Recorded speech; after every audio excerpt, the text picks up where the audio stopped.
আসসালামু আলাইকুম ওয়া রাহমাতুল্লাহি ওয়া বারাকাতুহু। নাহমাদুহু ওয়া নুসাল্লি আলা রাসূলিল কারীম, আম্মা বা'দ। কোরআনের শব্দার্থ শিখি ও ক্রিয়াপদের ধারাবাহিক ক্লাসে গত ক্লাসে আমরা 621 থেকে 640 অর্থাৎ 20টি শব্দ শিখেছি। অর্থাৎ গত ক্লাসের মাধ্যমে কোরআনের অক্রিয়াপদের 1 থেকে 640টি শব্দ শেষ হয়েছে, আলহামদুলিল্লাহ। তবে আমাদের 501 থেকে 520 নম্বর শব্দ, এখানে 20টি শব্দ আমাদের মিস হয়ে যায়। তো এজন্য আজকে আমরা 501 থেকে 520 নম্বর অর্থাৎ 20টি শব্দ শিখব ইনশাআল্লাহ। আজকে আমরা যে 20টি শব্দ শিখব, এই 20টি শব্দ কোরআনে ব্যবহার হয়েছে 197 বার। 501 নম্বর শব্দ ফিআতুন, ফিআতুন, ফিআতুন অথবা ফিআহ, ফিআহ, ফিআহ, ফিআহ। ফিআহ অর্থ হচ্ছে দল, ফিআহ দল, ফিআহ দল। এই শব্দটি কোরআনে এসেছে 10 বার। ফাকির, ফাকির, ফাকির, ফাকির, ফাকির। এটার অর্থ আমরা অনেকেই জানি, দরিদ্র, মুখাপেক্ষী। বলি না আমরা ফকির, অর্থ হচ্ছে দরিদ্র, মুখাপেক্ষী, ফাকির, ফাকির। এটাও কোরআনে এসেছে 10 বার। কতল, কতলুন, কতলুন বা কতল, কতল, কতল। অনেক সময় বলি না কতল করা, অর্থ কি? হত্যা। কতল, কতল বা কতলুন, কতলুন বা কতল কি? হত্যা, কতল। এটা কোরআনে এসেছে 10 বার। কাইল, কাইল বা কাইলুন, কাইলুন, কাইল, কাইল, কাইল অর্থ হচ্ছে পরিমাপ, বরাদ্দ। কাইল পরিমাপ বা বরাদ্দ। এটাও কোরআনে এসেছে 10 বার। কাইল। লিবাস, লিবাস, লিবাস বা লিবাসুন, লিবাসুন বা লিবাস, লিবাস। এইটাও আমরা অনেকেই জানি। লিবাস মানে কি? পোশাক, আচ্ছাদন। লিবাস পোশাক বা আচ্ছাদন, লিবাস পোশাক বা আচ্ছাদন। এটা কোন এসেছে 10 বার। লাহওয়া, লাহওয়া, লাহওয়া, লাহওয়া, লাহওয়া, লাহওয়া। লাহওয়া অর্থ হচ্ছে খেলা, তামসা, কৌতুক। লাহওয়া প্রবৃত্তি, খেলতামসা বা কৌতুক। লাহওয়া, লাহওয়া, লাহওয়া, কৌতুক, খেলতামসা বা প্রবৃত্তি। এটা কোন এসেছে 10 বার। মিআহ, মিআহ, মিআহ, মিআহ অথবা মিআতুন, মিআতুন বা মিআহ, মিআহ, মিআহ, মিআহ। ওয়াকফের অবস্থায় গুলতা থাকলে সেটা হায়ের মতো উচ্চারণ হয়ে যাবে। মিআহ অর্থ হচ্ছে শত, মিআহ শত। এটাও কোরআনে এসেছে 10 বার।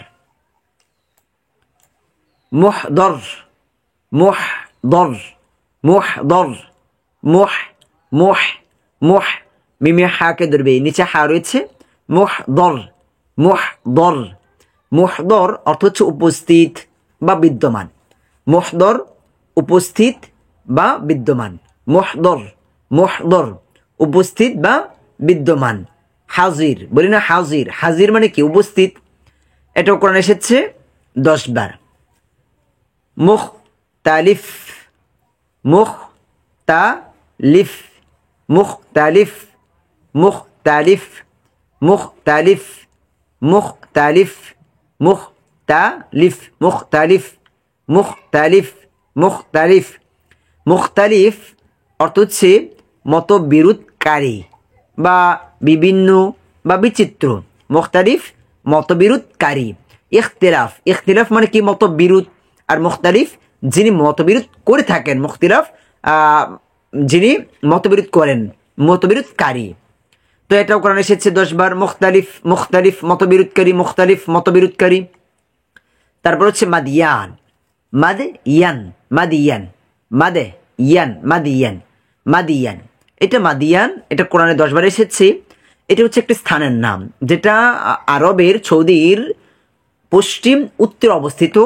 কোরআনে এসেছে ওয়া ইলা মাদিয়ানা আখাহুম শুআইবা, যে মাদিয়ান একটি অঞ্চল, একটি স্থান। ওইখানে শুআইব আলাইহিস সালাতু ওয়াস সালামকে নবী করে আল্লাহ সুবহানাহু ওয়া তাআলা প্রেরণ করেছেন। আমরা মাদিয়ানবাসীর সম্পর্কে কোরআনে একটি আলোচনাও করিয়ে এসেছি। তারপর 511 নম্বর শব্দ মাদিনা। মাদিনা মাদিনা মাদিনা মাদিনা অর্থ হচ্ছে মদিনা বা শহর। মাদিনা অর্থ হচ্ছে শহর, কোনো একটি রাষ্ট্রের শহরকে বলে মাদিনা। আবার মাদিনা একটা স্থান, মক্কা মাদিনা। মাদিনা নবী মুহাম্মদ সাল্লাল্লাহু আলাইহি সাল্লাম মক্কা থেকে হিজরত করে মাদিনায় গিয়েছেন। মাদিনা মাদিনা মাদিনা বা শহর, এটা কোরআনে এসেছে 10 বার। এটা আমরা প্রত্যেকেই কম বেশ জানি। মারিদ মারিদ মারিদ মারিদ মারিদ অর্থ হচ্ছে অসুস্থ বা রোগী। মারিদ বা মারিদুন মারিদুন অথবা মারিদ মারিদ। মারিদ অর্থ হচ্ছে অসুস্থ বা রোগী। তো রোগী আরবি কি? মারিদ। অসুস্থ আরবি কি? মারিদ মারিদ। এটাও কোরআনে এসেছে 10 বার। মুস্তাকর মুস্তাকর মুস্তাকর মুস্তাকর মুস্তাকর অর্থ হচ্ছে অবস্থান বা সময় বা বাসস্থান। মুস্তাকর মুস্তাকর মুস মুস্তাকর মুস্তাকর মুস্তাকর অর্থ অবস্থান, সময় বা বাসস্থান। এটা কোরআনে এসেছে 10 বার। মুসিবা মুসিবা মুসিবা মুসিবা অর্থ হচ্ছে মুসিবত, বিপদ। এটা আমরা অনেকে জানি, মুসিবত বলি না, মুসিবতে আছি ভাই। তো মুসিবত অর্থ হচ্ছে মুসিবত বা বিপদ। মুসিবত, এখানে গুলতাটা সাধারণত হা হয়ে গিয়েছে, এখানে মুসিবা বা মুসিবাত বলা যেতে পারে, মুসিবাতুন। এটা কোরআনে এসেছে 10 বার। মুসিবত অর্থ হচ্ছে মুসিবত, বিপদ। মাগরিব মাগরিব মাগরিব মাগরিব মাগরিব মাগরিব মাগরিব মাগরিব অর্থ হচ্ছে পশ্চিম বা অস্তাচল। এটা আমরা মাগরিব অর্থ হচ্ছে পশ্চিম বা অস্তাচল। যেরকম আমরা মাগরিবের ওয়াক্ত বলি, তখন সূর্য কি হয়? পশ্চিমে হেলে যায়। তো এইভাবে আমরা মনে রাখতে পারি যে মাগরিব অর্থ হচ্ছে পশ্চিম, আর মাশরিক অর্থ হচ্ছে পূর্ব। মাশরিক অর্থ পূর্ব, যেটা আমরা আগে শিখেছি। আর মাগরিব অর্থ হচ্ছে পশ্চিম। মাগরিবের সময় সূর্য পশ্চিম আকাশে হেরে যায়, এভাবে আমরা মনে রাখতে পারি এটাকে। তো এটা কোরআনে এসেছে 10 বার। ওয়ালিদাই ওয়ালিদাই ওয়ালিদাই ওয়ালিদাই ওয়ালিদাই অর্থ হচ্ছে পিতা মাতা। অলিদাই পিতা মাতা। অলিদাই ও এখানে লম্বা হবে, লিদাই অলিদাই অলিদাই অলিদাই অর্থ পিতা মাতা। অলিদাই অর্থ পিতা মাতা। অলিদাই পিতা মাতা মাতা। এটা কোরআনে এসেছে 10 বার। ইয়াসির ইয়াসির ইয়াসির ইয়াসির ইয়াসির অর্থ হচ্ছে সহজ, ধীরভাবে, সামান্য। ইয়াসির এটাও 10 বার এসেছে কোরআনে।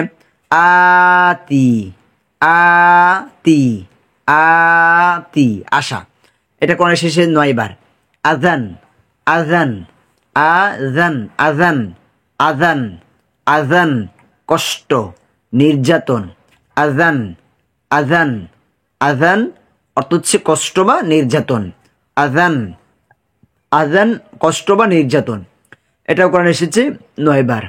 আরবাআহ আরবাআহ আরবাআহ আরবাআহ আরবাআহ অর্থ হচ্ছে 4। এটা কোরআনে এসেছে 9 বার। তো আজকে আমরা শিখেছি 501 থেকে 520 নাম্বার, অর্থাৎ 20টি শব্দ। এই 20টি শব্দ কিন্তু আমাদের মাঝখানে রয়ে গিয়েছিল আমাদের অজান্তে, আর আমাদের টোটাল শব্দ শেষ হয়েছে 1 থেকে 640 নম্বর শব্দ পর্যন্ত। তো আপনাদের কাজ হচ্ছে এই শব্দগুলোকে ধারাবাহিকভাবে দেখা, এবং আপনি চেষ্টা করবেন একদিনে 5টি করে শব্দ মুখস্থ করার জন্য। একদিনে 5টি করে শব্দ মুখস্থ করবেন, আর প্রয়োজনে খাতায় নোট করে নেবেন। নোট করে নিয়ে শব্দগুলোকে বারবার পড়বেন, অথবা আমাদের এই ভিডিও থেকে আপনি স্ক্রিনশট নিয়ে এটাকে বারবার পড়তে পারেন। আবার বারবার পড়তে হবে, প্রথমত দেখে দেখে 10 বার 20 বার 30 বার 40 বার যত বেশি পড়তে পারি, দেখে দেখে পড়তে পড়তে পড়তে পড়তে এটা আমাদের মধ্যে মুখস্থ হয়ে যাবে। আর বিশেষ করে আমরা যখন কোরআন তেলাওয়াত করব, তখন আমরা শব্দগুলো খেয়াল করব, এই শব্দটিকে আমি পড়েছি কিনা, তখন অর্থ বোঝার চেষ্টা করব আমরা। আর এরই প্রেক্ষিতে আমাদের আরেকটি কোর্স রয়েছে, শব্দে শব্দে কোরআনের বাংলা অর্থ শিখি। ওইখানে তো আমরা ইনশাআল্লাহ এগুলোর প্র্যাকটিস ইতিমধ্যে করতেছি। তারপর আমাদের আরেকটি কোর্স রয়েছে যে কোরআনের সংক্ষিপ্ত গ্রামার শিখি, ওইখানে শব্দগুলো আমরা সঠিক ব্যবহার কিভাবে ব্যবহার করব এবং কোরআনের গ্রামারের উপর সংক্ষেপে আমাদের আলোচনা রয়েছে, যেটা আমাদের প্লেলিস্ট থেকে দেখতে পারবেন ইনশাআল্লাহ।